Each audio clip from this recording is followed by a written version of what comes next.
Alright guys, hope you're doing well. This is Lewis, and yeah, just giving you an update. What can I say? It is absolutely insane what is happening with the world at the moment. I will say right off the bat, I think this was planned, or at the very least been taken advantage of massively. It's the flu. It is the flu. Yeah, it is bad for a few people in the population for sure, just like the normal flu is. But to literally bankrupt probably millions of people, at least hundreds of thousands, to send the world into a global recession for something that will affect 1% of the population, maybe slightly more, maybe less. To me, there's something else going off. And for some people, this is going to be a time of horror. For me, it's turned from chaos and confusion to excitement, because I think if you know what you're doing, you can take advantage of this quite a lot, and you can learn a lot of lessons from it at the same time. But also, there's a lot of worrying things that's come up. We know about the rogues. We know that they ideally want a world government. They ideally want a cashless society. They ideally want a fixed income for everyone. And I think this is sort of the perfect storm to start implementing that. You bankrupt. The first step is to bankrupt the world, or to send the world into a global recession. And by that, you can start implementing martial law rules. You make a lot of the population dependent on the government. The population start begging the government for help, begging the governments for money, and they get it. So start implementing army on the streets. I mean, the UK listen to what the government tells them to do. You don't need army on the streets. This is a mild flu. You don't need everyone off work. It's just insane. So it's getting people used to the idea of having this control over you, having this martial law. Giving out money, giving money to people. As amazing as that sounds, the more I think about it, the more I think that that's actually a very worrying concept. Although a lot of people need that now. It starts to put into people's minds the idea of this universal basic income that a lot of the rogues want in the world, because it's like the Hunger Games. If you have a universal basic income, you keep people low down, you keep people under control. The World Health Organization director came out and said we need to stop using cash because the virus gets spread via cash. It's just insane BS stuff. You know what I mean? We don't have that problem with the flu or the million other diseases. And it's just slowly drip feed, problem reaction solution approach. So anyway, for me, as I say, it's turned from chaos, confusion. It sent me off balance a little bit. I didn't sleep in the beginning. A lot of my investments dropped. Fortunately, they're going back up now, which is good. So I feel like I put my investments in the right places. But it made me realise a lot of stuff, how fragile the system is. How much we're connected to this system. And for me, it's made me think, do you know what? Now's a better time than any just to prepare myself to disconnect from that system. And one thing I've done is I've bought myself a camper van. Now, I'm not going all the way to the extreme end of the scale here, but I've bought myself a camper van for security. The reason is I think that my feeling is that they're going to drag this on for months. They're going to say, oh, it's only going to take a month, 2 months, and they're going to drag it on and on and on and on and make people more in debt. They're going to make people use up the savings even more, and that's just something I'm not prepared to do. I've spent a long time. Is this open? No. Well, we could get round, I suppose. Let's be rebellious. I've spent a long time. Actually, this is not a very nice way to walk. Let's walk this way. I spent a long time saving up money to buy house, to get security for the future. There's no way I'm going to lose that money. I'm just not going to do it. So if they end up dragging this out, I'll probably end up going into move into the van for the foreseeable future. Probably sleep at my parents' house or my partner's house. You know, so them bills are not coming out every month. In many ways, it's exciting. It's like, you know, I'm going to start preparing myself to become more disconnected from this system, the toxic system that is just taking people for granted. And you know, so taking them steps, taking that action. You know, I'm not going extreme, but I'm just protecting myself. And in case the worst sort of happens, which I do believe that there's a hidden agenda here. At the same time, I do feel that if you're on the program and your perception is in the right place, you're protected. One thing that's been coming up for me so much is how protected I am. My health is not declining. It hit me at a point where my savings are good. Do you know what I mean? I'm in a stable relationship. You know, the Nutritional Balancing program and being a practitioner, you can work with people all the way around the world. You know, I got this intuition, oh, let's get a van. Literally looked on the internet, found the perfect van. Cheap, you know what I mean, but good quality. Well, not cheap, but good quality for a good price. So I'm gonna pick that up on Saturday. You know, just everything fell into place for me, and it was quite simple for me to make the changes, etc. So anyway, going through this period, I'm going to give you some advice about the covenant, the rules. If you stick to the rules, generally, well, if you stick to the rules, you will be fine.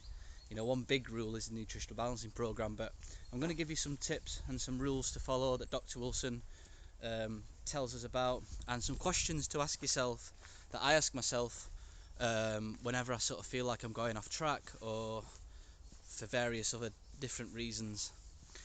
So the first thing that you should always focus on, number one, is God. Ask God, what can you do for the world? How can you move forwards? What you need to do today. In general, asking God specific questions, asking for specific things, means that you don't trust God's intuition. You don't trust God's plan for your life. So the best thing to do is ask God what He wants you to do every day. Be thankful. This is gratitude. I like to use the word thankful. I've been brought up psychologically to use that word more often. So whenever I say, oh, I'm thankful for security, I'm thankful for stability, I'm thankful for the program, that hits me more than the word gratitude. So always be thankful. Again, I'm going to be talking about some questions soon that you can ask yourself. Next, it's just come more to my attention after this, is the idea of rewilding, getting back to nature. You know, if there's anything that I can take from this, is that one thing doesn't change. The spring is still coming, the sun's still coming out. Try and disconnect yourself from society a little bit. You know, I'm not saying go all out, you know, like these preppers, but get in nature. Instead of sitting watching the TV at night, make a fire. You know, look at the reds and the yellows of the fire. You know, maybe start growing a few vegetables. You know, can you get some solar panels? You know, can you get a van in case this happens? You know, just try and disconnect yourself from this system, because at the moment it's super toxic. And you know, if you can do more homesteading, etc., I think that's an amazing thing to do. You know, imagine how much foraging. I know it's difficult to forage on the program because there's specific foods, etc., but you can go out and hunt rabbits, venison, deer. It's such a beautiful experience to connect with nature, I think one of the biggest problems that we've got as a society is that we've lost that connection to our family, really. You know, the animals and the plants and the earth is our family, and we're so disconnected from that. You know what I mean? It's basically what the Bible's a bit is built on, the idea of us moving away from God, which I believe is in these environments. Service. Think about your service to humanity. What you're doing. What value can you give to the world? What's going to help people, but that give you income at the same time? What can you give? Realise that the covenant, the rules, sometimes it can be a bit boring. I don't really like to use the word boring, but mundane. It's the ordered life. It's not yin. It's more grounded. Getting to bed at a reasonable time, eating your food, relaxing. It's got this sort of slowness to it. But instead of calling it boring or even mundane like what I used to do, I just say to myself, look, I'm just ticking at the same speed as the earth. You know, the earth goes to bed at 9, gets up at sunrise. You're getting into the same rhythm. I mean, even just coming out now for this walk, I've only been out 5-10 minutes, and I can feel my body just slowing down a little bit and getting into the rhythm of nature. And I think that's a really good thing to do. Another thing that's important is sort of settle in a little bit and, you know, just prepare for the long haul. You know, that makes you sort of a super rich individual. Sorry, there's some people and some dogs here. So, a few questions that you can sort of ask yourself when you're feeling a bit chaotic or feeling a bit out of sorts. First question, can you be thankful? Is there something to be thankful about? You know, even if you're in a dire, horrendous position, there's always something to be thankful about. There's always people in worse positions than you. If I'm really struggling, you know, I think about the old people. I put my attention there. I think about the sick people. Think about, you know, I'm very lucky that my family is in good health. So that's something that I'm sort of really grateful for.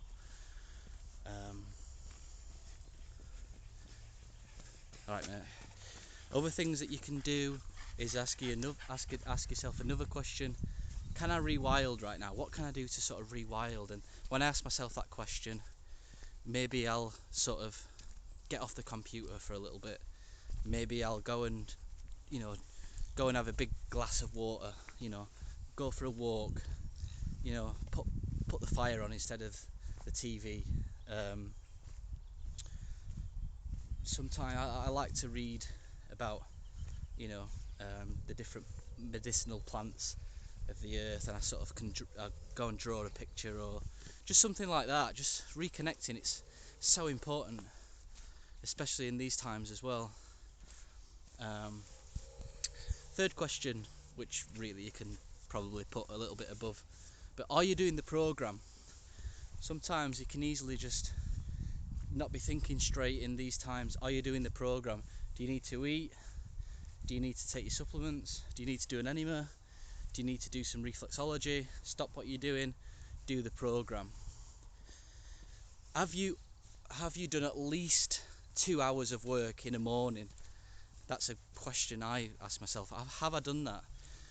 One, you know, really good thing that I've done is dedicated to do at least 2 hours of work before 1 p.m. at least. I do a lot of the program in the morning. And what I do is I do something called Eat the Frog.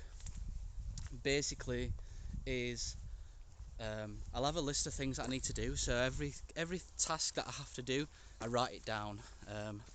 At the moment I'm using Google Tasks because it's linked up with Gmail and stuff, but again, you know, I'm still connected to these businesses. I don't particularly like it, but they do come in handy. But if you want, you can write on paper. So I write down all my tasks, and then what I do is in the morning I'll write all the tasks I need to do, and I'll number them from 1 to 5, the importance of them. How important is it for me to do them tasks? 1 to 5, 5 being the most important, 1 being the least. The second thing that I do is 1 to 5, how much do I not want to do them? The idea is, if you was to get up, if you needed to eat a frog every day, you know, the best thing to do is to get up in the morning and just eat the frog, and then it's done with. And then the idea is, if you had to eat 3 frogs, the best thing to do is eat the ugliest frog first, and then eat the second 2. And it's the same principle. Write down, if you, some jobs you just don't want to do, but put them at number 5. And some jobs are just easy, you quite want to do them. Generally what happens is people want to do the easy jobs first, the least important jobs first. You don't want to do that. So what I do is I add them up. So 5 and 5, 5 and 4, 3 and 2, 5 and 1, blah blah blah. And I get a list of numbers. And what I do is I do the one with the highest number the first, which is the most important and the biggest frog. So I do that first, and it gives you such a great feeling to get them ugly important jobs out of the way, so you can just move on with the day. Another task that I intend to do is, you know, I'll answer my emails and all that sort of stuff, but I do 2 hours on my nutritional balancing business every day. That's separate from answering client emails and chats and WhatsApp and all this sort of stuff. So I'm building applications, I'm writing text for the new online school, you know, so it's just moving forward with your life. And sort of the last thing I want to want to say in this video is, we live in a fractal universe, and a lot of people today are getting cancer because of the sickness of their bodies, of society, of the earth. And we're like cells. So I mean, we have cells in our body, but a human is like the cells on earth, right? And at the moment, the earth has a lot of cancer in it, and a lot of these cells are worried about the body, which is important. You should be worried about the body, you should be worried about the earth, but they don't realize that if you're a cell in a human body and you looked after your cell and you made your cell healthy and the cells around you as healthy as possible, you don't realize that the cancer's going off in the body, until maybe the body overloads itself with cancer and then you perish. But that's how I like to look at things, is that I'm a cell in a body.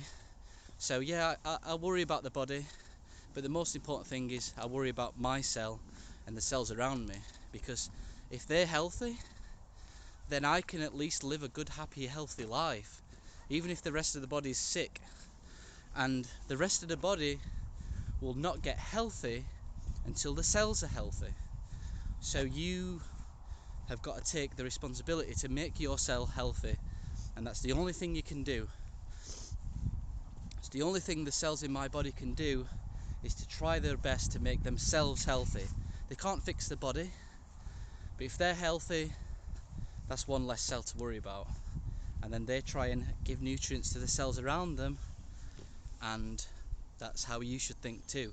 And that's something that I sort of try and think about whenever there's chaos going off in the world, is just focus on your cell and don't get too caught up in what's happening in the body, because one, you can't do nothing about it, but paradoxically you can. The only thing you can do about it is be a healthy cell yourself. Alright, so that's a lot to take in. 20-minute video. If you've watched it this far, then write a comment. Please like and subscribe to the channel. Write a comment, tell us how you're coping with the current situation on the planet. Any tips that you have would be highly appreciative for the rest of the people watching. And yep, thanks for watching. Sign up to our new client area on our website, www.deephealingspace.com/guest. Sign up to our newsletter /sign up, and I'll catch you all soon. Bye bye.